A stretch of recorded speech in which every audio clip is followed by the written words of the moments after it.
Hello, everyone, and welcome to the 58th ever Highlight Haven interview. My name is Matthew Heiserman, and today we are joined by Tennessee Titans reporter Jim Wyatt. Jim, it's great to have you on.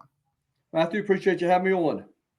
Yeah, absolutely. I really appreciate you coming on and getting right into it. I just want to start by asking when you first knew that you wanted to work in the sports industry. I would have to say probably I took a long road to get to where I am today. I grew up in a family of people that went to law school, and my dad was a criminal court judge in Nashville for a long time. I have a brother and a sister that both went to law school.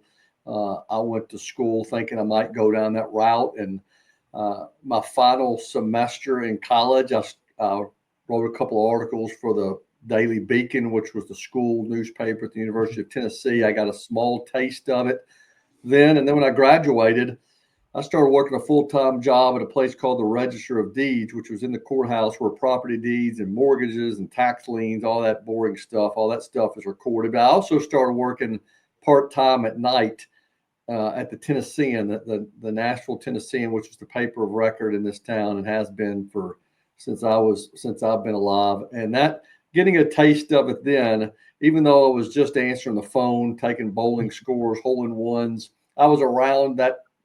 I was in the building, around the sports department, watched other writers work, and I think that's when I really started thinking, "Hey, this is something I wouldn't mind doing myself one day." And I worked, that full time job at the Register of Deeds and part time at the Tennessean for probably, 6, 7 years, working 75, 80 hours a week before I finally went to the newspaper full time and was a full time sports writer. And here we are all these years later. That was 97. Here we are all these later. I'm still doing it. I'm doing it at the Tennessee Titans now instead of the Tennessean, but been doing it a long time. Yeah, I love to hear that. And, you've covered the Titans for over 25 years at this point. What are three things that you wish you could go back and tell your younger self about the journalism industry?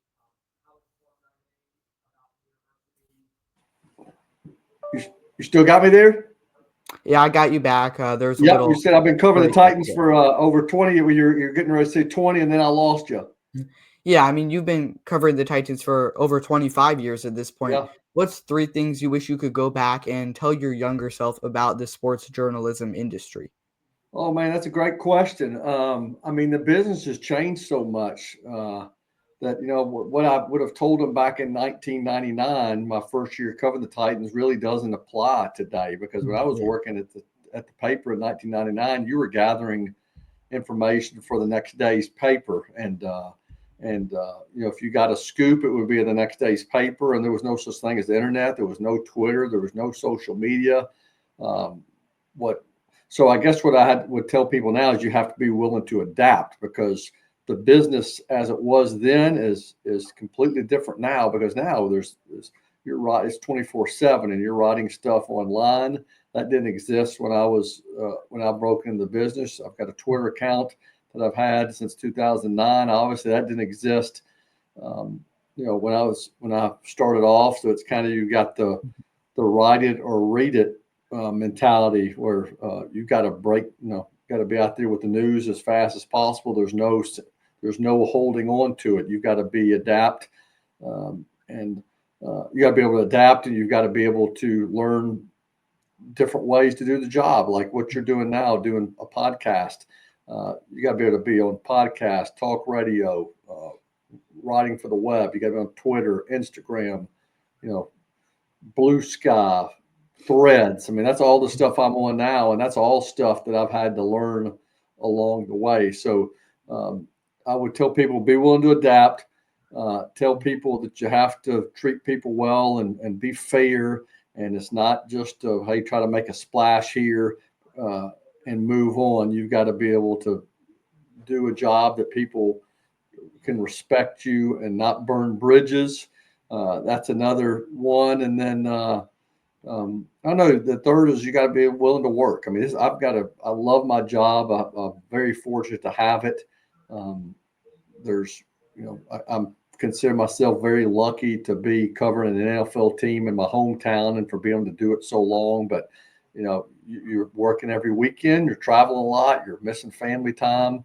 So if you're committed to this job, you bet you're committing to kind of making it a top priority for you. And those are three things. That's the third thing I think you better know how to do. Yeah, now getting into some Titans conversations as we've gotten closer to the 2025 NFL draft, it's become clear that the Titans will most likely select Cam Ward with the first overall pick. Do you see Ward emerging as Tennessee's franchise quarterback going forward? And what are some potential downsides to taking Ward with the first overall pick? Well, it certainly is trending that way. I mean, just the way this process has evolved as they've gotten to know him, as they went to his pro day, had him inside the building for a 30 visit, spent time with him at the combine, evaluated his tape. I think they have realized that this guy's a really good prospect, and a team that needs a quarterback has a chance to get one in Cam Ward. Mhm. Yeah. Now, the some of the things that make it less than ideal is it sometimes takes a rookie quarterback a while to get comfortable and to really excel. I mean, I've seen a lot of guys come in. I started covering the Titans in '99, Mhm. and Steve McNair was this team's quarterback who was drafted in 1995. And in Yeah. '99, he was still trying to prove himself. And it really wasn't until second half of that season and really 2000 season and the early 2000s before he really became the Steve McNair everybody remembered, a co-MVP, a guy that led the team to the playoffs, certainly a memorable time in the Super Bowl. But he had to learn on the job, and same with Vince Young and Jake Locker and Marcus Mariota, and some of those guys never really found success.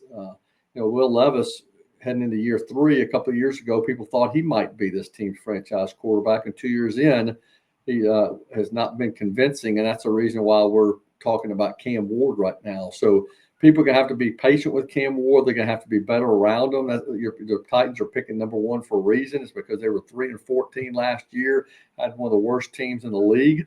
So it's going to be tough for Cam Ward to step in and click your finger and all of a sudden expect everything to be different. It's not going to be like that. They better be better around him. So people need to be somewhat patient with him. Jaden Daniels, I mean, is proof that it can be done. But I don't want to compare Jaden Daniels to Cam Ward because that's unfair to Cam. And the hope is that the coaching staff will be able to speed up his timetable and get him comfortable enough where he can start the winning back again and then kind of develop a good culture. Yeah, now assuming that the Titans do end up selecting Cam Ward in the draft, what are the other biggest positional needs remaining for Tennessee before the start of the new season that they have to acquire? Well, I think receivers one because if you're going to bring Cam Ward in, you better get him some weapons. And right now, they've got Calvin Ridley and they've got Van Jefferson who they signed this offseason, and then they've got some other guys that still have a lot to prove. Mhm. You know, and I think that they're going to attack the receiver position here over the next couple of months, whether that's in the draft, whether that's still with remaining guys in free agency, whether that's the waiver wire, where the Titans pick first. That's one. Edge rusher is another one. They released Harold Landry. They need to be able to create more pressure from a defensive standpoint. So um, I think edge rusher and receiver both 1-2. After that, I think you need certainly more depth in the secondary at the safety position. Um, you just really need more dynamic playmakers, need more speed across the board. Yeah, now you mentioned edge rusher, wide receiver, safety. Past the first round in the draft, are there any specific players that you're eyeing on who Tennessee could potentially go after? Well, not necessarily anyone in particular. I've Mhm. seen a list of 30 visits, and certainly know that they have spent extra time with certain guys in this draft. But when you're one of 32, you just don't know how things are going to fall, and Mhm. um, I'll probably get in trouble if I named a couple of names that I've heard in house because then it wouldn't be a secret anymore. So I do think that you know they could attack receiver twice, and there's certainly this is a good draft there. Defensive line I think still is an area where you got to add. So I think when all's said and done, I think the Titans need to build, and I think they'd like to accumulate more picks along the way as well. Yeah, absolutely. And on March 11th, the former Carolina Panthers safety Xavier Woods signed a 2-year, $10 million deal with the Titans. What can we expect to see from Woods in 2025, coming off a career year in both tackles and interceptions with Carolina? Well, I think he's certainly in line to start alongside Amani Hooker, and I think for Mhm. the Titans and what they did throughout this offseason, not just with Xavier Woods, but some of these other guys that they've signed. And I'm grabbing my list, trying to grab my list now. They've signed 13 players in free agency this offseason. I've got a list here that I keep track on. These are Mhm. all the guys that they've signed, and that's Yeah. 13. And most of them, when I Mhm. look at this list, are guys who have been durable. They've been Yeah. productive at their previous stops. I don't care whether it's Xavier Woods or whether it's Dan Moore, Cody Barton, Van Jefferson, Kevin Zeitler. I mean, Draymond Jones. All these guys uh, are players that they expect to come in here and play. And I think what's been so good about Woods, as you mentioned, he's been productive, but he also has been durable, and he's a guy that they could count on. And that's the problem this team's had over the last several years. They've had too many injuries, too many guys that haven't reached their potential because they've been hurt, and they're looking for guys that can stay on the field and be good players for them week in and week out. And I think that's what they're going to expect from Woods from the start. Yeah, and another name that you just mentioned was Cody Barton from the Broncos. He is a linebacker, and he was another major free agency pickup that Tennessee did make. Signed him on a 3-year, $21 million contract. What's your thoughts on this signing for the Titans, and how will it affect them? Obviously, he's sort of the Harold Landry replacement, who had been one of their premier linebackers for the last 7 years and one of their best players in general. How are we going to see Barton step up in that role? Well, I think that Barton, I mean, the way I look at it, to be honest with you, I see him more as a Kenneth Murray replacement because Kenneth Mhm. Murray was this team's inside backer who has since been traded to the Cowboys. And I Mhm. like Kenneth Murray as a player. He's more of an attacking linebacker. I think Cody Barton more of a sideline to sideline guy, a Yep. guy who can certainly wear the dot and call the defense. Durable, plays a lot, very productive. They liked him for all those reasons, and so I think they expect him to come in here and kind of be a guy they can count on Mhm. to to be productive, making tackles, but also maybe make some plays defensively for this defense. Yeah, and transitioning to the offensive side of the ball, the Titans made a lot of changes to their offensive line this offseason as well, including the additions of both Kevin Zeitler and Dan Moore Jr. How will this new look offensive lineman impact the Titans this season? Well, they hope a lot because the offensive line has been an issue here the last couple of years. Too many Mhm. sacks allowed, too many injuries, not enough consistency.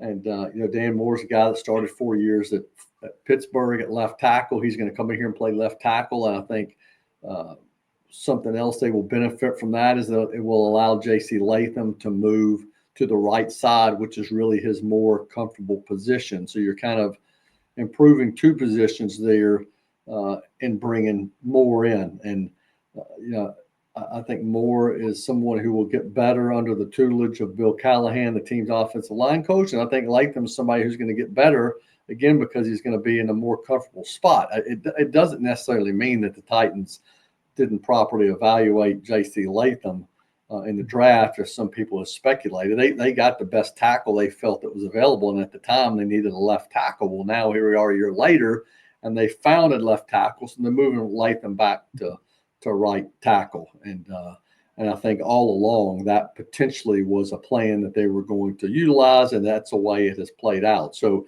with Moore and Latham as the tackles, and with Zeitler, as you mentioned, a proven guard who was a leader himself, I think it will help that group as a whole, just getting everybody locked into comfortable spots and where the expectations are higher. Yeah, now obviously a lot of the major free agents have received new contracts at this point, but are there any specific players that are still available that the Titans could potentially target specifically to fill some of those positional needs that you mentioned earlier? Well, I know one guy's name has been mentioned is George Fant, who is a tackle, been in the Mhm. league for a long time. I think he has a home in Nashville. He played at Western Kentucky. He was mentioned here several years back as somebody that could sign, and then he ended up going elsewhere. I mean, I think he's somebody to keep an eye on Mhm. just because his name's been mentioned. But this time of year is a little bit tricky because you've got free agents that are on the market that are looking for homes, and teams here before the draft are thinking, hey, maybe we can sign this guy now, and that we don't have to address this position in the draft. Um, you know, Free agents, it's a little bit of a roll of dice for them. If they don't sign now, then a team that's interested in them here in early may not be as interested in the draft if they pick somebody else. So who has the leverage in that situation, the team or the player? And I think it's different in every case. But um, I think you're going to see potentially could see the Titans fill a spot or two here before the draft. Maybe if negotiations don't work out well, they wait and see what they get in from April the 24th through 26th in the draft, and then maybe you start plugging holes then. And again, I'm gonna mention this again, but the waiver wire for the Titans this year is very important because they have the first overall pick, and you know you could see several guys swapped out here Mhm. uh, leading up to the season if better players hit the market. And recently, the Titans added John Fassel as their new special teams coordinator. He spent his past 5 seasons as the special teams coordinator with the Dallas Cowboys. What changes can we expect to see in 2025 with Fassel at the helm? Well, a couple of changes you're going to see is a new punter and a new kicker because they went Mhm. out and they signed Joey Sly, the former Patriots kicker, who's going to replace Nick Folk, and then they let Ryan Stonehouse go. Didn't re-sign him, and he ends up in Miami and ended up signing Johnny Hecker, veteran punter. Um, so that's going to be two big changes there. The team's long snapper, a perennial All Pro, is back, and certainly they will count on him. But you know they obviously have a lot of other moving parts at that position, and be curious to see just what it looks like. And I'm going to mention Morgan Cox, who was the long snapper I was talking Yeah. about, University of Tennessee product that went to Baltimore and then has been here. He's been very consistent, but they haven't been good enough on special teams. They had too many punts blocked last year. They just have not made many dynamic plays. Fossil's got a reputation of being someone who will take chances, and maybe you'll see some trickery into the equation with him as the head coach. So, or as the head coordinator. So, we'll see what it looks like. It needs to be better, that's for sure. Mhm. Yeah, now getting back to the wide receiver position, Traylon Burks suffered an ACL tear midway through the 2024 season, which ended his season early. And a little over a week ago, it was announced that he is unlikely to be ready for training camp and potentially the start of the 2025 season.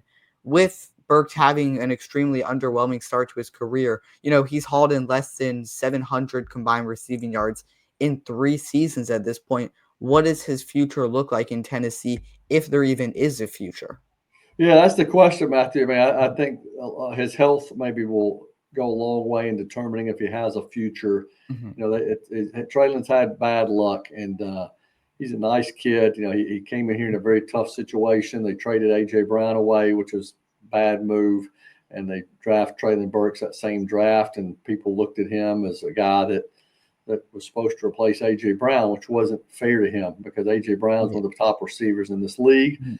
Traylon Burks was always going to have to find his way, and then he dealt with some asthma and some conditioning issues at the start. He's had to deal with knee injuries and concussions and other things that have kept him from being able to practice and play on a regular basis. And now he's coming off of a very significant injury that is going to keep him from being able to do stuff throughout the offseason. So I don't know what it looks like for him moving forward. I mean, I know Brian Callahan has talked about wanting to give him a chance, but this is a ever changing league, and some new guys will be brought in here to try to win a job. And and Traylon is trying to get healthy, trying to reestablish himself, and certainly as things stand right now, has an uphill climb.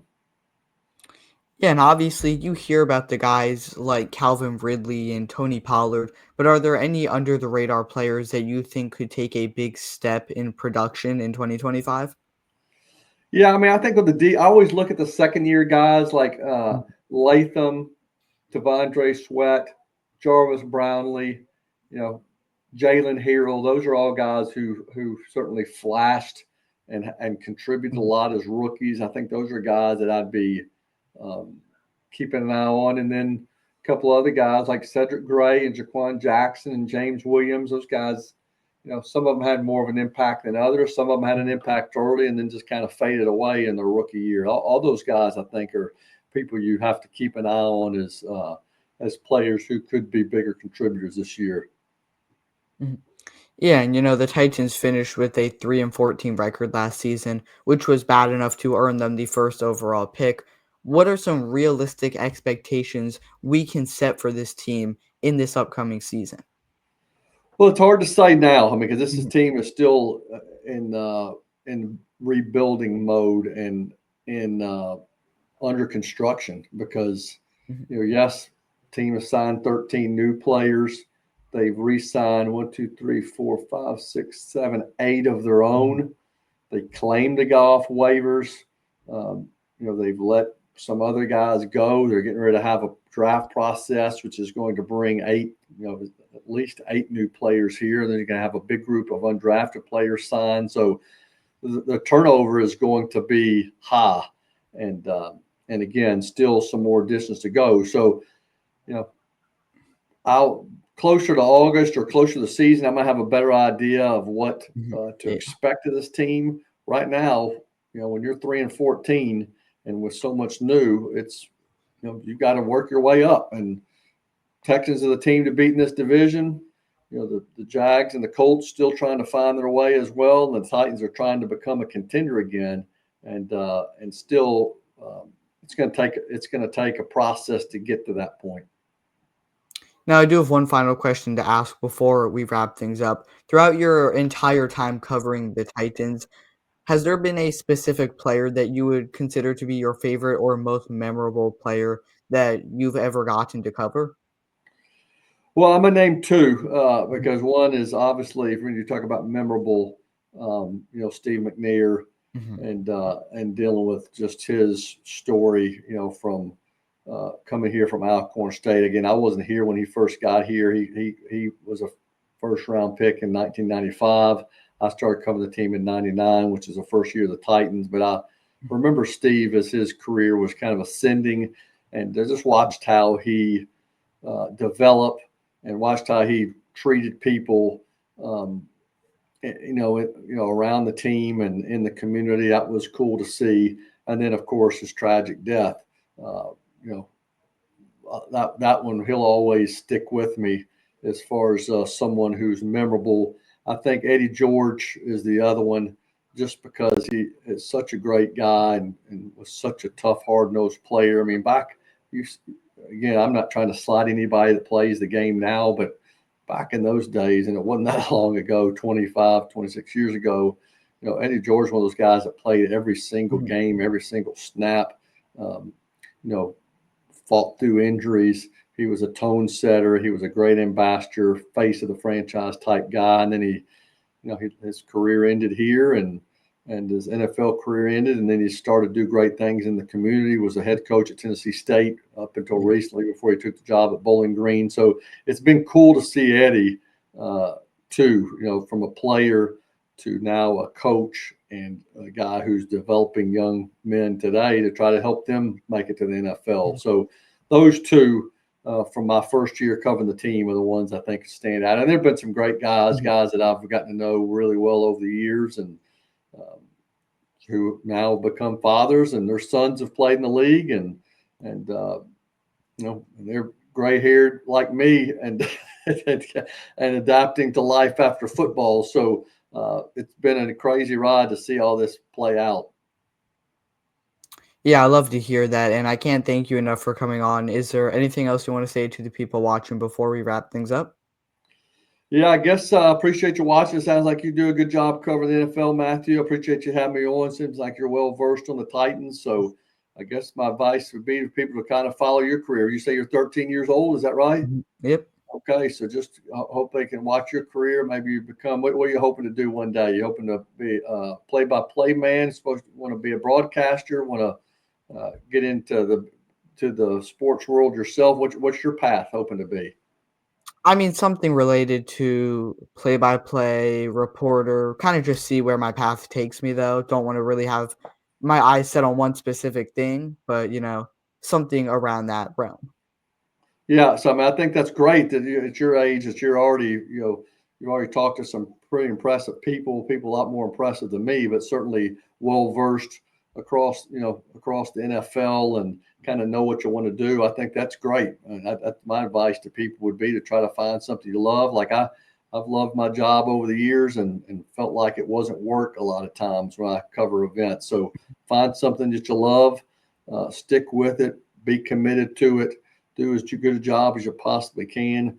Don't let it get you off track too of spending time with your family and finding other stuff to do. I probably worked too much over the years, so my advice would be to try to find a good balance of work and personal life and family life, and then try to do the best job you can possibly do. Yeah, well, I really appreciate the kind words and the advice. Again, big thanks to Jim Wyatt for being the 58th ever Highlight Haven interview guest, and as always, we will see you next time.